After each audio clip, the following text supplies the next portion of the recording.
অনেক পুরনো একটা কাজ নিয়ে আজকে বসলাম। অনেক পুরনো এই সেন্সে কি ছবিটা যে ক্লায়েন্টের, তিনি বহুদিন আগে এটা আমাকে করতে অর্ডার করেছেন। আমি ছবিটা এঁকেওছি। ছবিটা হচ্ছে নবদুর্গার ছবিটা। এটা আমি আগে এঁকেছি। সবাই খুব প্রশংসা করেছে ছবিটার। অনেকের খুব ভালো লেগেছে। কিন্তু যার জন্য ছবিটা আঁকা তার পছন্দ হলেও তিনি যে দেওয়ালের জন্য ছবিটা আমাকে বানাতে দিয়েছিলেন, সেই দেওয়ালের জন্য ছবিটা অ্যাপ্রোপ্রিয়েট হয়নি। সেটা একটা কমিউনিকেশন গ্যাপ হয়ে গেছিলো আমার এবং তার কথার মধ্যে। আমি বুঝতে ভুল করেছিলাম, দিয়ে আমি একটু চওড়াভাবে ছবিটা এঁকে ফেলেছিলাম।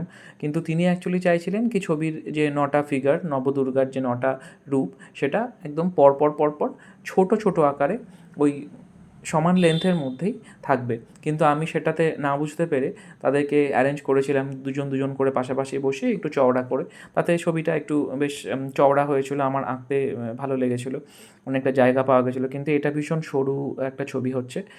এটাকেও আশা করছি ভালো করে সুন্দর করে ফুটিয়ে তুলতে পারবো, চেষ্টা করছি আমি সেটা করার। সেইটারই আজকে কাজটা শুরু করলাম। ছবিটা কোনো কাগজের মধ্যে আমি করছি না। এটা কথাই ছিল কি ক্যানভাসে করব, যাতে ছবিটার লংজিভিটিটা অনেকটা বেশি থাকে। আর অ্যাক্রিলিক কালার দিয়ে আমি সবসময় কাজ করি। মোটামুটি আমার ভিডিও যারা দেখে তারা জানে যে আমি অ্যাক্রিলিক কালার দিয়েই বেশি স্বাচ্ছন্দ্য বোধ করি কাজ করতে। এখানেও অ্যাক্রিলিক কালার দিয়েই কাজটা করছি। যেহেতু এটা পটচিত্র, তো এখানে ফ্রেম তো থাকতেই হবে, বর্ডার। এখানে দুটো রঙিন বর্ডার আমি করে নিয়েছি। এখন সেগুলো পুরোপুরি ফাঁকা আছে, শুধু সলিড কালার দিয়ে ভর্তি করেছি। এরপরে তার উপর ডিজাইন হবে, সেটা নিশ্চয়ই পরে দেখানো হবে।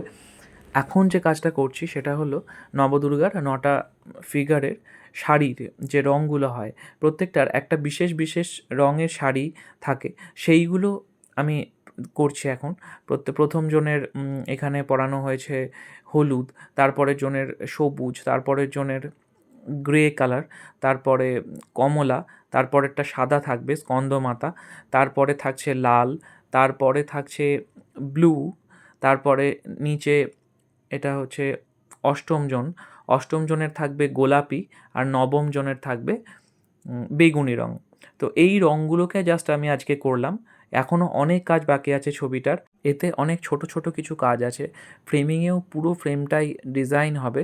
সেইগুলো কমপ্লিট করতে বেশ কিছুটা সময় লাগবে আমার। নিশ্চয়ই সেগুলো আমি আস্তে আস্তে আনবো। ভিডিওতে হোক বা স্টিল ছবিতে হোক, নিশ্চয়ই আমি শেয়ার করব ছবিটা কেমন হচ্ছে। কাপড়ের এই রঙগুলো করে পুরো ছবিটা সামগ্রিকভাবে দূর থেকে দেখতে ভীষণ রঙিন লাগছে। এতগুলো রঙ যেহেতু এখানে একসঙ্গে পড়েছে, তো সেটা একটা কালারফুল হবারই কথা ছিল। আজকে এইটুকুই রাখছি আমি। আমার এই নতুন পটচিত্রের কালার কম্বিনেশনটা কেমন হচ্ছে সেটা অবশ্যই আমাকে জানাবেন। আর দেখা হচ্ছে আবার পরবর্তীতে নতুন কোনো ভিডিও নিয়ে।